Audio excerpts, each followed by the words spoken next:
எல்லாருக்கும் வணக்கங்க. இன்னைக்கு நான் butter cookies and chocolate cookies ரெண்டுமே வீட்டில் அவனும் இல்லாமல் சிம்பிளாக செய்து காட்ட போகிறேங்க. வாங்க ரெசிபி எப்படி செய்யறதுன்னு பார்க்கலாம். மிக்சிங் பவுலில் 100 கிராம் அளவு வெண்ணெய் எடுக்கிறேங்க. வெண்ணெய் ஃப்ரிட்ஜில் வச்சு நல்லா கூல் பண்ணி வச்சுக்கோங்க. சில்லுனும் கட்டியாகவும் இருக்கணும், அப்போ தான் கரெக்டாக வரும்.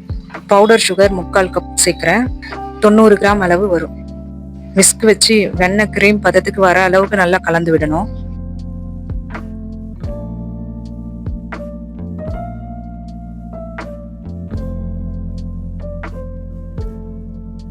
இது ரெடியாக ஒரு 10 நிமிஷத்துல இருந்து 15 நிமிஷம் வரைக்கும் இந்த மாதிரி கலந்து விட்டுக்கிட்டே இருக்கணும். அப்பதான் நல்லா ஸ்மூத்தா ரெடி ஆகும். நல்லா ரெடியாகி வந்துருச்சு, உங்களுக்கு பார்க்கும்போது தெரியும்னு நினைக்கிறேன். சல்லடை ஒன்று எடுத்து வச்சுட்டு 1 கப் அளவு கோதுமை மாவு சேர்க்கிறேன். நீங்க மைதா மாவு கூட யூஸ் பண்ணிக்கலாம். 110 கிராம் வரும். 1 டேபிள் ஸ்பூன் அளவு கார்ன்ஃபிளவர் சோள மாவு, 15 கிராம் அளவு வரும். இது நல்லா சலிச்சுக்கலாம்.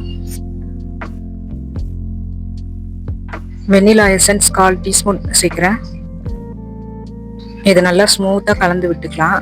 ரொம்ப அடிச்சு கலக்க தேவையில்ல, மெதுவா கட்டி இல்லாம ஸ்மூத்தா கலந்துக்கலாம். பாருங்க, நல்லா ஸ்மூத்தா கலந்து விட்டாச்சு.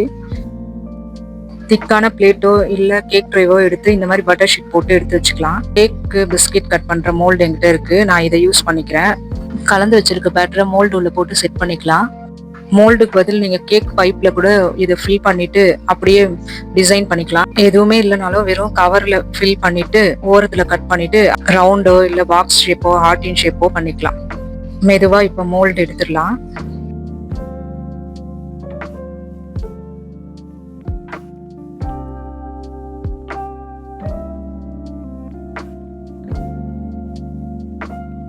அடிகனமான பாத்திரத்தை ஸ்டவ் பற்ற வச்சு 10 நிமிஷம் ப்ரீ ஹீட் பண்ணிட்டு அதுல ஒரு ஸ்டாண்ட் வச்சுட்டு இந்த ட்ரே எடுத்து அதுல செட் பண்ணிடலாம்.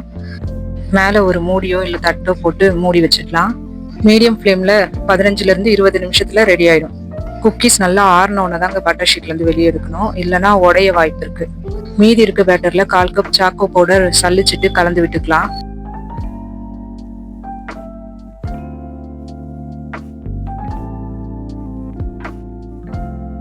ஸ்மூத் பேட்டர் கலந்து விட்டுட்டு இதை நான் கவர்ல தான் சும்மா ரவுண்டா பிஸ்கெட் மாதிரி பண்ணிக்கிட்டேன். அந்த வீடியோ என்கிட்ட இல்ல, எடுக்க முடியல. ஆனா சாக்லேட் பிஸ்கெட்டுமே நல்லா இருந்ததுங்க. நீங்களும் வீட்டுல குழந்தைங்களுக்கு இந்த மாதிரி செய்து கொடுங்க. நன்றிங்க. அடுத்த ஒரு நல்ல ரெசிபியோட நான் உங்க எல்லாரையும் சந்திக்கிறேங்க.